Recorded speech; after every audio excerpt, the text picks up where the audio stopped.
Fala aí, pessoal, boa tarde.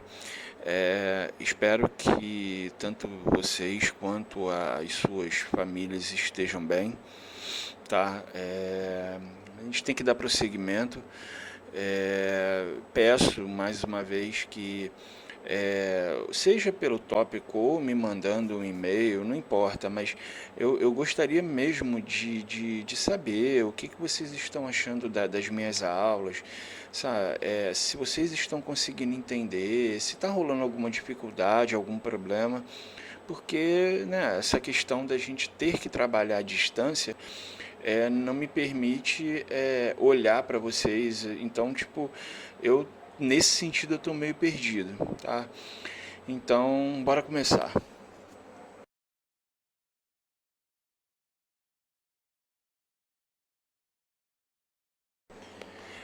Nessa aula a gente vai definir o conceito de calor, mostrar a diferença entre calor e temperatura e também mostrar as formas com as quais o calor ele se propaga. Então, além da gente definir o que é calor, a gente vai ver os processos de transmissão dele, quer dizer, transmissão de calor por condução, por convecção e por radiação.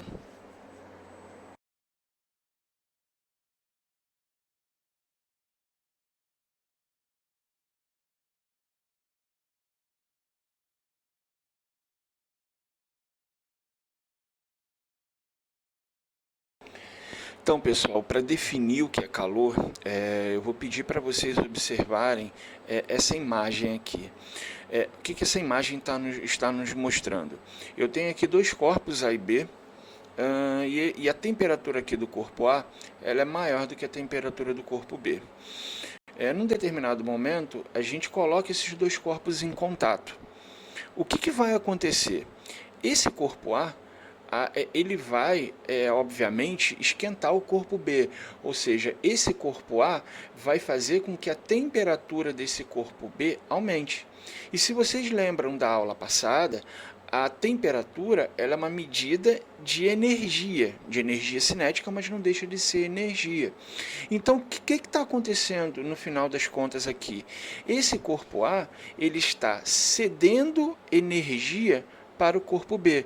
E o corpo A cede energia para o corpo B, porque inicialmente a temperatura do corpo A é maior do que a temperatura do corpo B. A esse fluxo de energia, a essa energia em trânsito, a gente chama de calor. Então, galera, calor na realidade, ou chamada também de energia em trânsito, ela ocorre quando nós temos dois corpos que estão a diferentes temperaturas, eles são colocados em contato e vai ser estabelecido um fluxo de energia. Esse fluxo de energia ele sempre vai acontecer do corpo de maior temperatura para o corpo de menor temperatura, até que ambos atinjam o mesmo valor de temperatura que é chamado de equilíbrio térmico.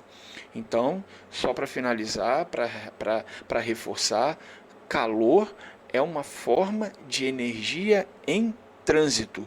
Então, o que acontece? De maneira nenhuma a gente pode dizer que eu estou com calor. Fisicamente falando, isso é incorreto porque calor está sempre relacionado a uma espécie de troca de energia. Quando eu digo que eu estou com calor, a gente não tem calor. Entendeu? Então a gente transmite calor, a gente perde calor, a gente ganha, recebe calor, mas de forma nenhuma a gente tem calor. Isso está claro para vocês? Se não estiver, por favor, lá nos comentários desse post, coloquem as dúvidas, tá bom?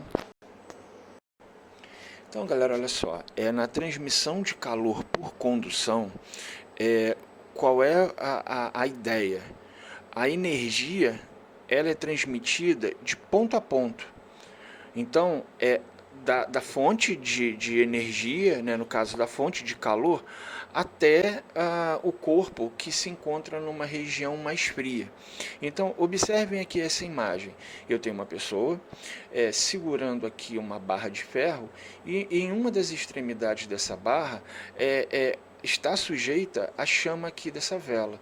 Então o que vai acontecer? O calor emitido por essa vela, pela chama dessa vela, vai ser transmitido de ponto a ponto até chegar na mão da pessoa. Então, é claro que depende da espessura desse cano, depende do comprimento e por aí vai, mas qual é a ideia? É que em algum momento essa pessoa ela não vai aguentar segurar esse cabo de ferro por muito tempo, porque vai começar a ficar extremamente quente, a pessoa vai jogar isso no chão. Mas por que isso aconteceu? Olha só, então, aqui o calor ele está sendo transmitido da chama da vela através da barra de ferro até a mão da pessoa. Então, quando o calor ele é conduzido dessa forma, através de um meio material, de um ponto até outro, a gente diz que essa transmissão de calor ocorreu por condução. Então, na transmissão de calor por condução, primeiro, é necessário um meio material. Segundo, você tem que encostar. Você não pode, na transmissão de calor por condução, você simplesmente, esse calor ser conduzido à distância. Isso não pode ocorrer de forma alguma. Até aí, tá tranquilo? Então, galera, uma outra forma de se transmitir calor é através de um processo chamado de convecção térmica. Então, primeira coisa é saber que a convecção térmica ela só ocorre em fluidos, ou seja, em líquidos ou gases, de tal maneira que a transmissão de calor por convecção ela não pode ocorrer de forma alguma em corpos sólidos. Além disso, no caso, né, isso tudo ele é provocado pela diferença de temperatura entre diversas partes desse fluido. Corpos, quanto maior for a temperatura no caso de um corpo, no caso essas partículas elas vão ter tendência a subir. Quanto menor for a temperatura de um corpo, a tendência desse corpo ele é a descer. No caso, esse gás, esse fluido, ele tem uma tendência maior a cair. Então, se vocês observarem aqui essa imagem mais à esquerda, o que nós temos aqui? Eu tenho uma determinada quantidade de água e ela está sendo aquecida. Então, o que acontece? Essa parte aqui superior da água, ela, por estar a uma temperatura ligeiramente menor que o fundo no caso aqui desse recipiente, né? No caso dessa quantidade de água que se encontra no fundo do recipiente, então essa porção superior ela tem a tendência de cair. Como dois corpos não ocupam o mesmo lugar no espaço, a parte inferior aqui, no caso, né, essa porção inferior da água, ela tem a tendência de subir, formando, como vocês podem observar, ele tem um fluxo contínuo, quer dizer, da água mais fria caindo, da água mais quente subindo, isso na realidade cria um fluxo de água, e esse fluxo, nesse caso desse fluido, ele é chamado de corrente de convecção. Essa corrente de convecção também nos permite entender o que ocorre aqui, por exemplo, dentro de uma geladeira normal, não essas mais modernas. Então, assim, nessa geladeira normal, o que acontece? O congelador ele fica na parte superior. E o calor que é trocado lá dentro, o que acontece? Como essa parte superior ela se encontra a uma temperatura menor, ela tem, no caso, né, o ar contido nessa parte superior, ele vai descer. E, no caso, os alimentos que estão na parte inferior, eles têm a tendência, no caso, de emitir calor, um pouco mais de calor, porque a temperatura deles lá embaixo está um pouco maior do que a temperatura da parte superior. Então, o que acontece? O ar aqui em cima, ele vai descer, ocupando o espaço do ar que se encontrava aqui embaixo, que sobe. E esse fluxo, essa corrente de convecção, é que faz com que a temperatura dentro da geladeira se mantenha relativamente constante e a gente consiga preservar os alimentos. Vocês só precisam lembrar de uma parada. Normalmente ninguém aqui pega e coloca, por exemplo, algum tipo de carne, iogurte, na parte inferior. Porque, como essa parte inferior ela tem uma temperatura ligeiramente maior do que a parte superior, na medida que o tempo passa, há a probabilidade do que está aqui embaixo estragar. Diferente, claro, de um legume, de uma verdura, que pode ficar na parte inferior sem problema algum. Uma outra, uma outra aplicação desse tipo de transmissão de calor é o que acontece, pessoal, quando nós estamos na praia. Nós não, vocês, porque eu não sou uma pessoa normal e eu não gosto de praia. Mas o que acontece? Durante o dia, se você chega, sei lá, chega na praia às 6 horas da manhã, 7 horas da manhã, vocês percebem que a água ela está muito fria. A água da praia ela está muito fria. Mas por que que isso acontece? Existe uma característica da substância que é chamada de calor específico, que na próxima aula a gente vai entender do que se trata. Mas de qualquer forma, o que acontece? O calor específico da água ele é muito maior do que o calor específico da areia. De tal forma que o ar quente, no caso, de manhã, né, no caso, na medida que o ar, que o sol, né, vai batendo na areia, vai esquentando a areia, esse ar quente, ele sobe, né? Ele vai subir, como a gente já falou anteriormente. E o ar frio que vem da água, ele vai passar a ocupar o espaço que antes, né, estava ocupado pelo ar quente. De tal maneira que mais para o meio da tarde, para o final da tarde, o que vai acontecer? A água, no caso da praia, ela já passa a ficar a uma temperatura maior do que a da areia. Por quê? Inicialmente, a gente aqui, o ar frio que veio da água, de manhã cedo, né?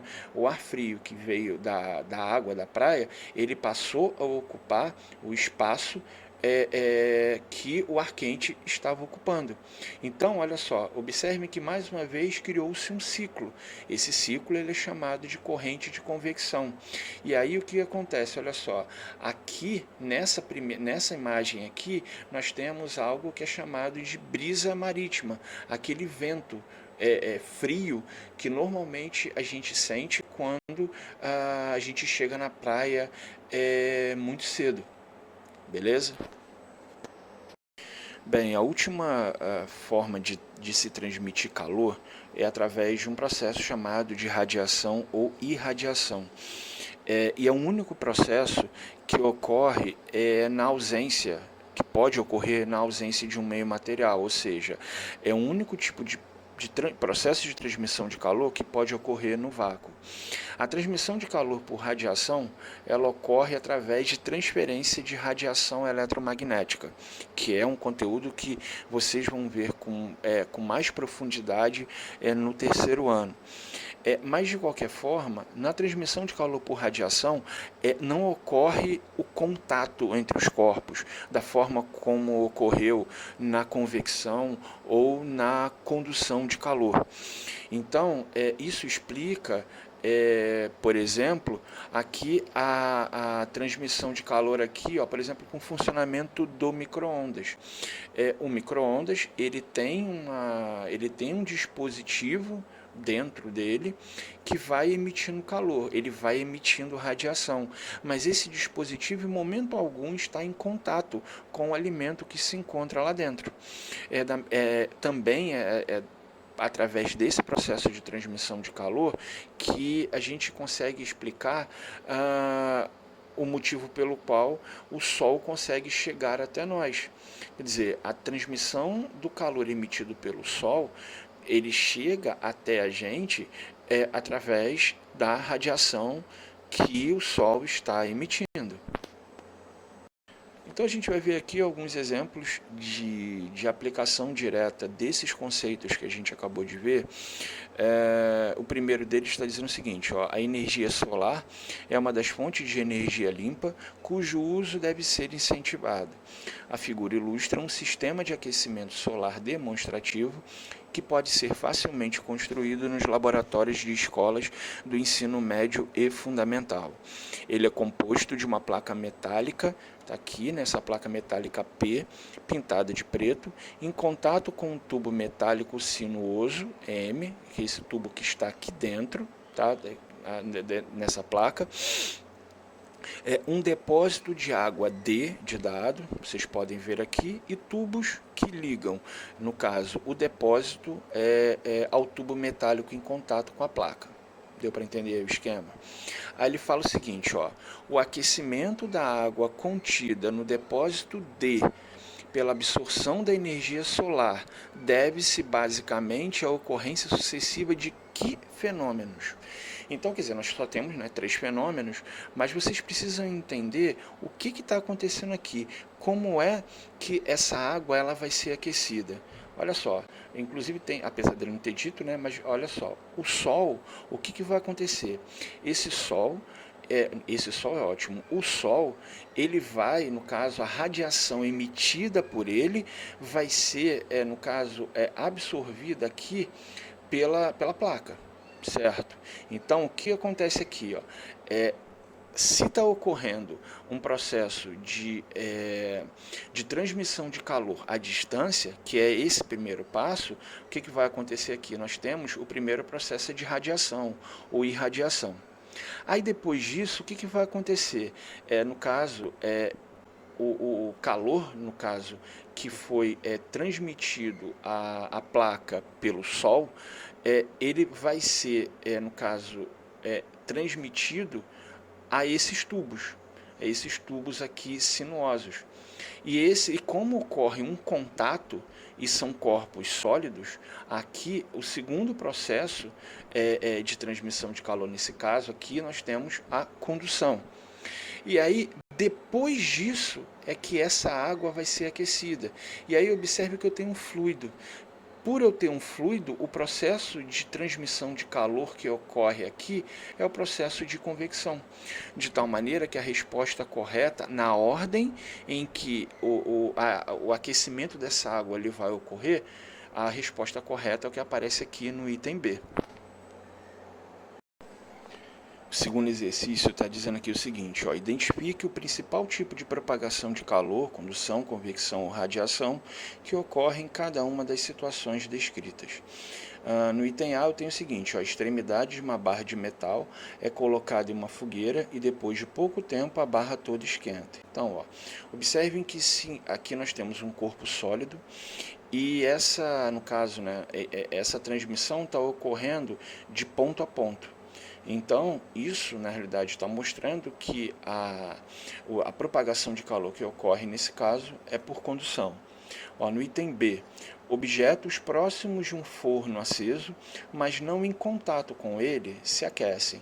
Bom, se você se aproxima de um forno, mas você não encosta nele, o processo de transmissão de calor que ocorre é por radiação ou irradiação, não importa. Se você tivesse encostado no forno, aí o processo de transmissão de calor seria por condução, mas não é o caso. Aqui no item C nós temos o seguinte, ó, em localidades onde os invernos são rigorosos, as casas têm janelas com vidros mais espessos. O que acontece? Quer dizer, mais espesso, mais grosso. Quanto mais fino for o vidro, vai ser mais fácil o calor ser, no caso da parte de fora, né, ser transmitido para ele. E como o vidro é um corpo sólido, o processo de transmissão de calor que ocorre aí é o processo de condução. Ó, aqui no item D, aparelhos de ar-condicionado são instalados na parte superior do ambiente. Por que normalmente o ar-condicionado tem que ser instalado em cima, na parte superior? Porque ele vai, no caso, né, emitir um ar frio. Esse ar frio, ele tem a tendência de descer. Então, ele consegue através de correntes de convecção, resfriar todo o ambiente. Então, aqui no item D, a resposta, no caso, né, o processo de transmissão de calor que ocorre no funcionamento de um ar-condicionado é a convecção térmica. Então, galera, na próxima aula eu vou corrigir os exercícios que eu estou deixando aqui, tá? No PDF. Eu peço a vocês para que façam. E, cara, o esquema é o mesmo. Olha, qualquer tipo de dúvida que vocês tenham, por favor, não deixem de me perguntar. Na pior das hipóteses, se ficar com vergonha, me manda um e-mail, enfim. Mas, dentro do possível, eu estou disponível quase todos os dias, mesmo não sendo aquele, em que normalmente eu estaria com vocês em sala. Tá? Tentem se organizar para vocês conseguirem cumprir tudo aquilo que está sendo pedido. E mais uma vez, se cuidem, sabe? Não saiam de casa, por mais vontade que dê. E eu tô aqui, precisando de alguma coisa. Pô, se tiver ao meu alcance, fala que a gente pega e tenta dar um jeito. Um grande abraço e até a próxima semana.